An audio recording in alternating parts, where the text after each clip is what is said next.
There is a $500 billion counterfeit good market that Nike, Adidas, and all the other brands are facing every single year. Brands are losing value, but also the consumers have no trust. Sophie Maxx is a born entrepreneur launching her first businesses before high school. Sophie's been building brands with mixed reality tech, navigating them through Web3. Online shopping now is pretty boring, if you ask me. It's 2D images. We now had videos and 3D assets, and why are we not tapping into that, and why are we... I'm really super excited. We have Sophie Maxx. Thank you so much for having me. I'm so excited. I'm a huge fan of your content. I know we've kind of chuckled on the timeline a bit before, hopped on some spaces, but never had the chance to truly talk video to video right here. So really excited to be here, and thank you again for having me. Same here. Now, obviously, I have so many questions that I planned, but I'm seeing this beautiful green crown. Why don't you explain what this is? Yes. When I go to do a podcast recording, I look at it the same way as my physical outfit. As a born sneakerhead, I typically go shoes first, and then I build my outfit around that. However, with the podcast setting, you sadly don't get to see my sneakers. So I go for something a little bit more fun up top, which happens to be this AR crown. I actually worked on this past weekend, and this is my first time kind of trying it out, debuting it with you. So thank you for the compliments. I hope it looks good. Let's see. It does. Pretty good. But yeah, this is something I made, and I just am excited to be able to wear it in these digital settings. Yeah, and I actually just wanted to ask you about your sneaker collection, because like you said, we've been following each other on X, formerly known as Twitter. Why don't you maybe share with us first, this journey of yours as a sneaker collector and how it's influenced your work in the Web3 space? Perfect segue. Sneakers to me are exactly the reason that I understood kind of Web3, mostly the NFT market, but definitely just non-fungible items because of my sneaker collections. And that's because at a young age, I was finding a way to get my hands on the most coveted sneakers. I was born and raised in Philadelphia, and so it was kind of just part of the culture. Like you looked at people's shoes before you looked at their outfit. And when everything went digital, it made perfect sense to me. My brain was just on go. It was like, this is everything that I've been seeing in the current market that is a problem. And potentially with blockchain, it was the solution. I saw that it was going to solve many different problems across, provenance and who owned it and being able to prove that you owned it. Also like the authenticity of it and just all the other things that come with smart contracts and blockchain. And so for me, sneakers are very important, physically speaking, but they also make perfect sense to me when it comes to the world of digital collecting as well. Explain to us, this podcast, I really intended for those who are maybe learning about, let's say, like the Nike Tinaj. I did this YouTube short on them when they announced that they were going to be releasing them. I think you snagged a pair. Am I correct? Yes, you did. So maybe explain to us how, because you are a sneakerhead, how and why it made sense for you to see this new version of a Nike digital sneaker that, how can I explain this? It's like, yes, there are sneakers that you can grab physically, but then it's also owning it in the digital world. Can you maybe explain how this all came about and what clicked for you that you were like, this is the future? 100%. Curious at all about crypto, but you do not want to get technical. Hey, I'm your girl, Melina. I'm a journalist, content creator, and I like to say you're a hype woman asking all the questions so we can together better understand this technology that we are calling blockchain. If we can take this moment to please like, comment down below all of your questions, subscribe to this channel, and hit that bell sign. I'd say first and foremost, it's the future because there is a $500 billion counterfeit good market that Nike, Adidas, and all the other sneaker brands are facing every single year. And so with that, brands are losing value, but also the consumers have no trust. And so we have to go to these third-party verification sources. However, with that, we're trusting human. There's room for human error. There's $500 billion in counterfeit sneakers floating around the market. And so it is really hard to distinguish what's real, what's not. And for the brands, of course, they're losing a huge percent of that. And they also are giving up a cut to the third-party authenticators because they can't do that middleman. When you have a matching NFT or digital asset or digital, certificate of authenticity for these goods, not only is the, brand going to be able to keep their value there, but the consumer gets so much more confidence in the product. And they're also able to conduct those secondary trades without a middleman. So I can actually trade something to you, proving that it is real when you were never able to do that before. Think of it like when you get a piece of art or an expensive, like handbag or leather good, and they give you that little piece of paper. Do you still have that paper 20 years later when that item is now worth, 800% what you paid for it? Probably not.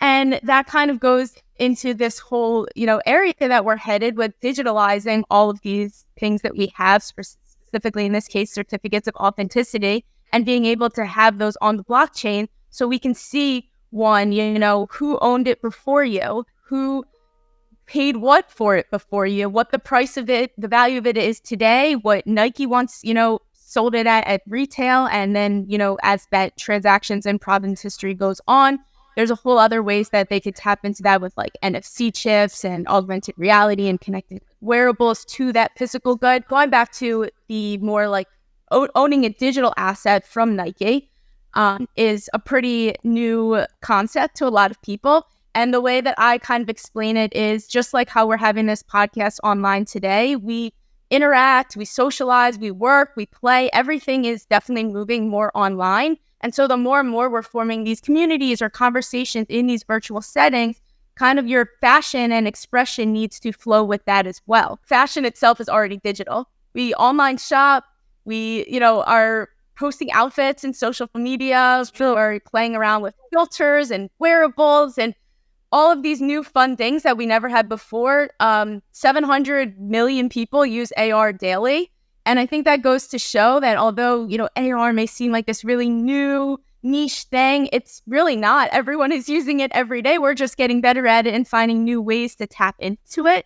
And then, of course, looking at Gen Z, they are spending even more time than any generation before in these spaces. And the way that they're viewing, digital identity and self-expression is just becoming more and more fluid today. And so being able to express yourselves in the digital realm kind of matches that. When Nike is beginning, and many other brands are beginning to issue these digital assets, it's kind of tapping into that shift in behavior that we're seeing. And then also, the need for digital goods to match either your physicals or provide that authenticity. And for these brands, it makes perfect sense. It's definitely a little bit ahead of the time for some people, I would say, like not understanding why that asset may be needed. But for some of the use cases, you'll be able to use it in these kinds of virtual conversations and meetings, metaverse platforms. Gaming is probably one of the biggest use cases that we're seeing, specifically with the Tinaj and Dot Swoosh. They have already, announced their partnership with Fortnite. It's kind of segueing into where we're headed with that, being able to potentially wear the Tinajs in a Fortnite game, or being able to change them throughout your, digital identity and kind of avatar creation in the metaverse. I mean, we're so fascinated by this stuff. Why don't you share with us the Tinaj, for instance? This is the perfect example because they just got released. Why is it so special? Maybe I know you said, okay, well, in a game like Fortnite, you could change it, but what does this mean for Nike and for Dot Swoosh to be able to have released this sneaker in particular? For them, this actually was a huge drop. It was the first physical drop from Dot Swoosh. And so it launched October 20th, and it was exclusively on the Sneakers app. That's a huge deal because the Sneakers app has millions and millions of users. And this was the first kind of token-gated drop that was tapping into the blockchain for the Sneakers app to, bring to market. And so anyone who was in the Dot Swoosh community, there was a couple of kind of like checkpoints that you had to cross off to be able to receive access. But if you had a Dot Swoosh member ID, you also purchased one of the digital boxes, which was a previous drop, and unboxed one of those, you would be able to purchase the Tinajs on October 20th, and that was all on the Sneakers app. So for them, what it meant is millions and millions of regular the sneakers app users were going onto the regular drop day on the app and seeing that there was some really cool new shoe. And the only way that they would be able to receive that access is if they were part of Dot Swoosh. So that was a huge way to just kind of break in and bring this Web3 tech very, very much so, hidden on the back end to just the masses, and ultimately break this kind of start emerging into that sneaker culture and slowly introducing people. I think the most special thing that Dot Swoosh has done and kind of prioritized in their branding and in the entire platform's vision is that they are really focused on onboarding people who have no idea what any of this technology is. So you don't need to know about crypto. You don't even need to hold crypto. You don't even need to own your own digital wallet or, have custody of it. All of that is on the back end. They make it really simple with emails. They make it even more simple by tapping into apps like Sneakers that you already have, and really just hiding all of the jargon and complexities to minting a digital asset and bringing it to the physical world at the same time with the Tinajs. They delivered within the first week. So the drop was on the 20th and people started receiving them by the 22nd at the earliest. Wow. And so it just goes to show that, when Nike or a huge brand like this is able to start exploring with this technology, how much, quicker and more scalable and sustainable we can get with this kind of business model. And I'm just more excited for, the next drop and where more and more brands are headed with this. Now, I also wanted to talk about mixed reality technology, because I think people confuse mixed reality with AR and VR and all the Rs. What if you can you maybe explain to us how, because I know you're also helping these brands get into Web3. What are some of the most innovative ways you're seeing brands make that leap? Definitely. So I would say the world of mixed reality is definitely encompassing a lot of different realities. But first and foremost, it really is just having digital components laid on top of the physical world.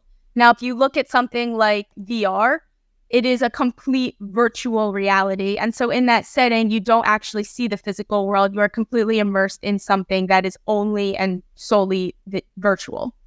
So think of like a game where when you are in that game, you do not see the physical world. You do not see your physical friends. You are completely immersed into that setting. When you look at something like AR, you can see me right now. You see my, background. This is all real. This is myself.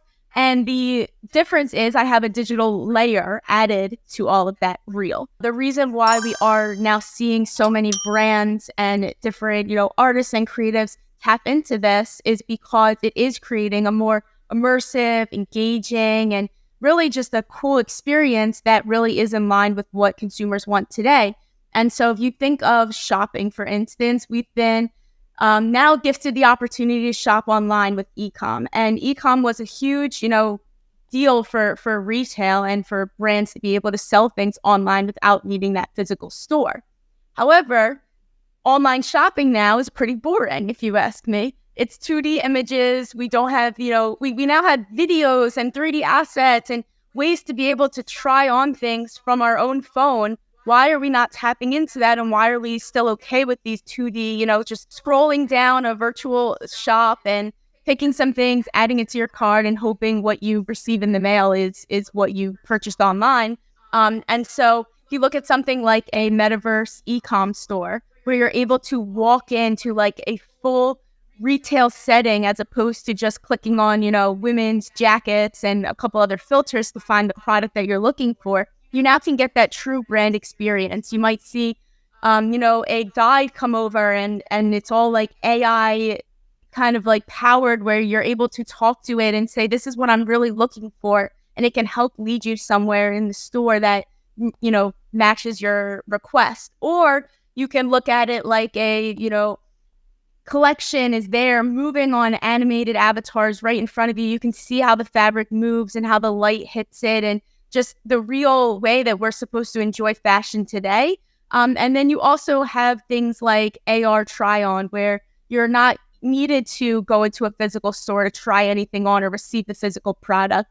AR is just getting really, really good and really seamless. A lot of people don't even realize that Apple has such capabilities with their phones already. And a lot of brands, including, for instance, Target, if you go into their beauty section, you can try on any single product in their beauty section with AR directly from your mobile phone. That's huge. I don't know how many people are using it. I'm dying to see the data and stats on that.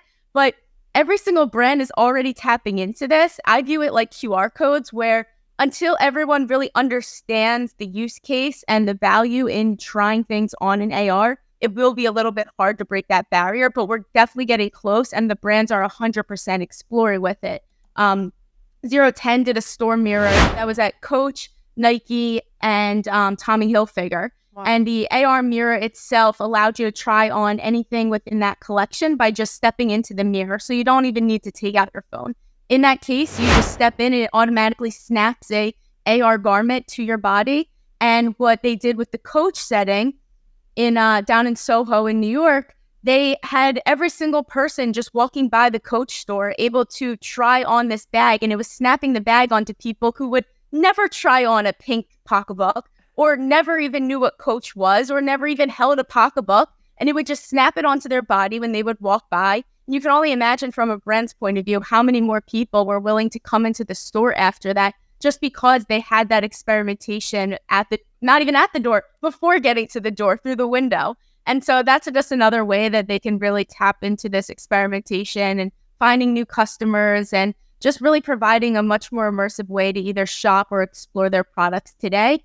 And then again, when you look into gaming and where everything is headed there, I mean, gaming is bigger than music and movies industries combined. And so I think that kind of just goes to show where we really can start to look and kind of where people are starting to experiment more with gamification and, of course, with digital assets and having more digital initiatives and campaigns. Brands are really able to take their stuff to the next level and make it more fun for any, customer to experience. I wanted to ask you too, Sophie, what are the challenges you're seeing that brands are facing when they're trying to navigate to Web3? Are there any challenges at all?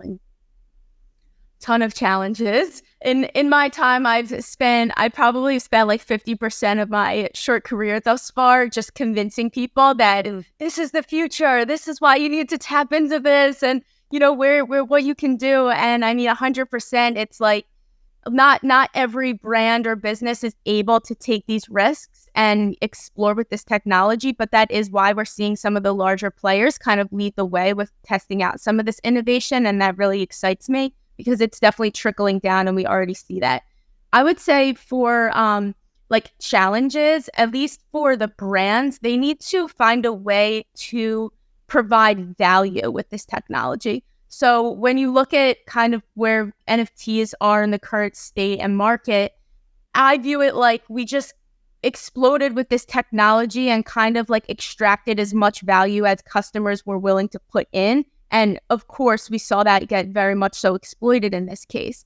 And so for the brands, they really need to think thoughtfully with their strategy, and they need to prioritize this innovation over just the hype and over just saying, oh, let's sell out this collection. It's like, why don't we find a way to educate your customers more about the brand and tap into that storytelling and maybe include a face behind the screen so they can actually resonate with the brand and feel welcomed and want to keep supporting us. I always think about how the kind of consumerism has taken over, and everyone just started with fast fashion and whatnot. Everyone just started buying, and whatever you could, you get it, and you didn't even know the materials or the poor practices sustainability speaking that were going into some of the brands and products that we were enjoying. And so now brands are able to tap more into their own customers to help in this storytelling and have some decision making within the brand as well. So I really value when brands are more creator based, when they're able to say, don't just buy from our ad, help us co-create, help us tell this story, help us design this potential, collection, or vote on your favorite colorway. So we're only producing what's actually needed. Having them, just have a voice and say in this, which is something we never had before. And then if you look more on the Web3, native brand side, they're giving their customers access to utilize their IP rights and different assets that they own so they can co-create alongside the brand and potentially launch their own using, the credibility and the already, created assets that the brand is providing. And so that's kind of where I see brands needing to focus and where a lot of challenges come from, because there is this huge misconception with like, oh, we don't just want to sell an NFT collection. And I'll quickly say, oh, I don't want you to do an NFT collection either. Let's create value over extraction. Let's not just set a mint date and price. Let's find a way to actually build a community out of this and ultimately help your, own customers tap into this ecosystem, and maybe they'll find their own passions through this as well. I love that. Now, what advice would you give to these brands and creators who are looking to maybe embrace Web3 or like jump into Web3? What advice would you give? Over the past 3 years, my community keeps asking me for this one thing. How can I buy crypto safely? How can I buy my first Bitcoin ever? Where do I go? Which exchange do I go on? Well, today I am providing a step-by-step checklist on how you can buy your Bitcoin, your Ethereum, whatever cryptocurrency you wish to purchase safely. All you need to do is check the checklist that's available to you for free down below. There's a couple pieces of advice I could think of. The one is just have kind of this will to learn, because this space is moving so quickly, so fast. New things come about every day. You know exactly how quickly things can move. It's like one day we love this brand, next day they're off the map. There's no rush. We are all still so early. We've seen what happens when you just rush out with something and it gets that hype and, 2 months later, you never hear of that name again. And that's because it 100% is focused on capitalizing that hype over prioritizing the innovation and creating actual value. If you're wanting to, learn more about this, I would say definitely come into some like spaces or connect with people, just because I've learned that within Web3, everyone is very much so willing to kind of help build and learn. There is no rule book. Like there's no here's how to do it textbook or even college course on any of the stuff that we're working on yet. And so with that, we all have a chance to actually, have a voice and seat at this table. And at least that's the goal. And so the communities are really crucial. You're able to tap into them, and people are more than not willing to help you and educate you through this journey as you figure it out. So like, again, going slow, definitely do your own research. There's so many amazing podcasts, YouTubes, content creators that are educating people regularly on these topics. Find the ones that, most resonate with you. And then I would say if you're completely new to this and have no idea what, where to even start, when I'm explaining it to somebody who's a complete, newcomer to this, I try to find a way that it resonates most with their own passions and interests. And so every single pretty much industry is already exploring this technology. So if you're into food, maybe you can look into Starbucks NFT program. Yeah. If you're into sneakers, of course, every single sneaker brand is starting to explore with this. If it's real estate, you can now, have mortgages and whatnot placed on the blockchain and decentralized financing for homes. And there's just a whole lot of different industries, including, mixed reality for doctors and surgeons and education for teachers to be able to teach students from a more immersive setting. And there's just a bunch of different ways that you can get involved into this. So find what your passion is, find a way to make it, resonate to Web3, and you'll find a whole bunch of brands and creators that are already doing it within that niche. And so I would say, follow them, connect with them, see if they're willing to, donate 5 minutes for a quick intro call. And you really can teach yourself anything you want in this space with the power of the internet.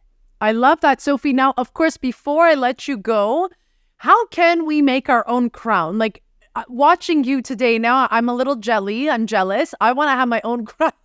How can we build out our crown? What do we need? Yes, that's a great question. She's like, how much time do you have? Exactly. We can go into this for the next hour. Totally kidding, but not kidding. But what I'm really passionate about right now is definitely finding a way to make these tools more accessible. And that's where I'm really excited about the power of AI. A lot of people are fearing it. However, I look at it like, if you want to know how to, 3D model, it's going to be very challenging to just pick up and learn. Although once we have things like AI, you can quickly type in, create a 3D model of a crown, and you'll have the base GLB file right there to be able to edit it. And so I am really excited. And a lot of the brands that do already have some kind of AR platform are looking into these creator services as well. So anyone who has absolutely no knowledge on 3D modeling, creating any kind of augmented or 3D asset can quickly be able to do so with just a couple clicks. And that I'm so excited for. So you think of it like, I look back in the days when you wanted to make a website. Oh, you had to know how to code and design, and you needed a lot of resources. And now you're able to go onto Google and search like website builder and honestly get a site up and running with a couple clicks. You don't need to see the code. You don't need to do all of that. You can just quickly type in what you do want, what you do know, maybe add some copy, and your website's good to go. And so that's the types of platforms that I'm really focused on, helping and building, because they are allowing people to just tap in and build on this creator economy so much easier. And so for the short answer, I don't know how to quickly say you can, create something like this. But what I can say for the future is there's going to be so many resources and ways for you to tap into that, coming forward. And I'm really excited to be a part of that. My God, Sophie, thank you so much for being here, for sharing with us. All the examples you gave are so concrete, and you've seen my work, and that's mainly the goal here at Girl in the Verse, is to really simplify all of this. Because, when I talk to my girlfriends, it's like, oh, how much time do you have? When they ask me what is crypto, it's like, oh God, how much time? Because there's so much. And like you said, the space moves so quickly. So thank you so much for being here, for sharing your insights, especially with the brands and everyone you're currently watching, and all this mixed reality and the crown and everything here, and really giving us concrete examples as to how this is actually going on. This is not coming in 10 years from now. This is right now. 100%. Couldn't have said it better. Now is the future. Exactly. So Sophie, before I let you go, I do want to share with everyone, if you have any questions, please make sure to write them down below. We can also get Sophie to come back on a future YouTube video here for the podcast. And as always, I'm going to say this again and again, make sure to subscribe and like this video so we can see more of this in the upcoming months. And of course, I always say, come find me on social media, whether that's YouTube, Twitter, TikTok, Instagram, all of them, come find me. I will provide all the links down below, as well as Sophie's links down below. We always say here in crypto, this is not financial advice, and more so, do not click any other links than the links I will be providing down below. Sophie, any last words? No, I think you summarized it perfectly. Thank you so much. I'm, just as much as a resource to everyone else as well. So feel free to message me any questions, and I'm definitely happy to onboard or break things down without any of the complex jargon. But thank you so much for having me. It's truly been an honor. Always great to catch up and chat with you. So thank you again. Thank you, and we'll see you guys all next time. Bye, guys.